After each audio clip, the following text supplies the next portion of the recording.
So welcome to all Club na Mí supporters. We're here with exclusive interviews with Cathal Bric, the Meath minor football manager who's getting his team prepared for the Electric Ireland All-Ireland Minor Football Championship here in Páirc Tailteann.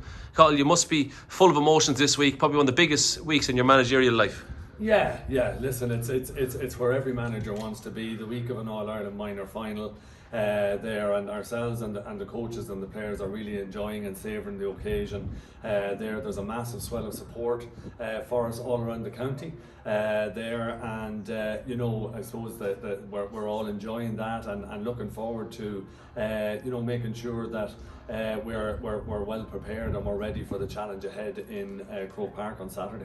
It's been a long, probably 18 months since you've been kind of with this team as a minor team as opposed to the development squads.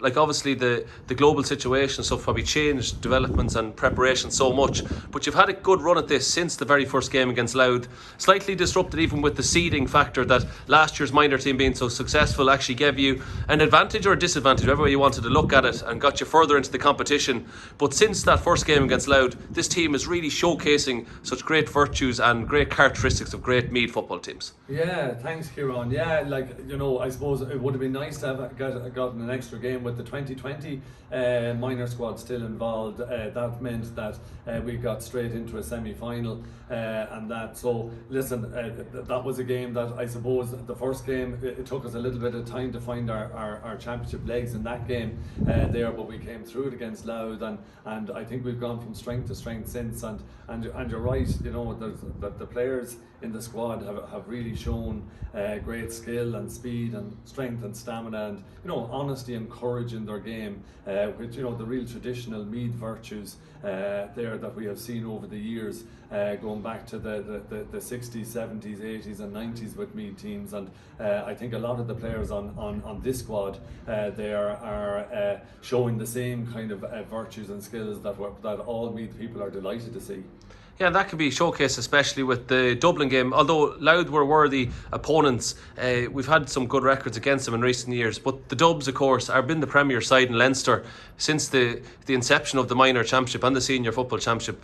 So it's always excellent for a Meath team to showcase their talents against the Dublin team, but to really put Dublin kind of back in their place, so kind of in a way they've done to us so many times where they've really kind of just put Meath teams away. We did it to them, and it's great as the people listening here at the Club na Mí, the supporters, I said the real supporters who follow us up and down the country, and it's just an excellent thing for a Meath team to beat the Dubs in a Leinster final, and you must have been so happy, not so much with even the scoreline, but just the impetus the players showed. Yeah. They set out that day just with I suppose a plan of making Dublin uncomfortable as possible from the start of the game, and the intensity of the tackling, the hard work, the support play all around the field there. It really put Dublin on the back foot, and I suppose getting 2-4 on the board in the first quarter was not the start that Dublin expected, and that was the platform that we used to go on and win the game from there. So listen, it's always good to put one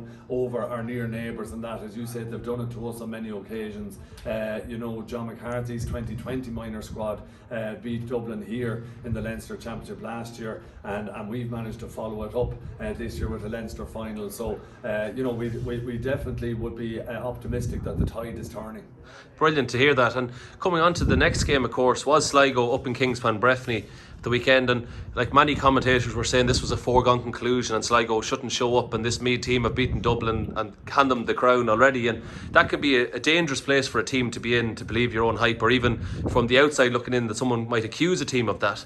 But thankfully our lads showed great maturity, and even when they were rocked by Sligo, especially at the end, they just kept themselves composed throughout the whole game. And again, it must be another feature of your panel which you must be delighted with. Yeah, and you use that word composure, Kieran, and that, and I suppose that's what was most impressive in the Sligo game is that we got a penalty awarded against us that was scored. We had a red card. We went down to 14 players on 35 minutes, and the players had to really think on their feet about how to manage the game there, and I think they did that really well. They showed a lot of the trademark courage and intensity, but they also showed great game management in how to deal with managing Sligo for the last 25 minutes with 14 players. So we've been posed a lot of problems throughout the championship Championship. We with Louth in the first game, Dublin in the Leinster final, and Sligo in the All-Ireland semi-final. I think these lads have stood up to all the challenges that have been posed so far, and no doubt we'll have another few challenges facing us this Saturday with Tyrone on the way, and we're looking forward to solving those problems as well. Absolutely, and the key word I think you used there was challenges and maybe problems, and a lot of people will say that Tyrone will have so much advantage there with the home crowd nearly, it feels like, with the senior team and all that, but I think it's kind of coming back to the point you made about maybe the adversity is what this Meath team craves, and it really delights, because every time they've been posed with difficulty they've rose to the challenge. So maybe this partisan crowd in Croke Park, maybe booing the free taker and trying to put the goalkeeper under pressure, will actually make your charges rise to the occasion. And just your final message maybe to the club, to Meath supporters, like, what do you expect to happen on Saturday, and what will you do to the Tyrone opponents? Yeah, well, look, the plan is, to disrupt their momentum as much as we can from early on. Yeah, you're right that the crowd will be a very partisan crowd with the Tyrone seniors playing the Kerry seniors shortly after our game in Croke Park. So, we can expect that there's going to be a lot of, catcalling and booing and that from the crowd for our players. But our lads are well ready for that. They have the courage, and they have the know-how and maturity to deal with that. And definitely our plan is to go out and make Tyrone uncomfortable from the start of the game, and impose our game plan on them, and let's see, can they live with us. Absolutely. So on behalf of the Meath supporters and everyone who's going to be watching this and supporting Meath in Croke Park the weekend, we wish you the best of luck, and hopefully you can bring back the crown for the Meath football team. Go Míle maith, Ciarán.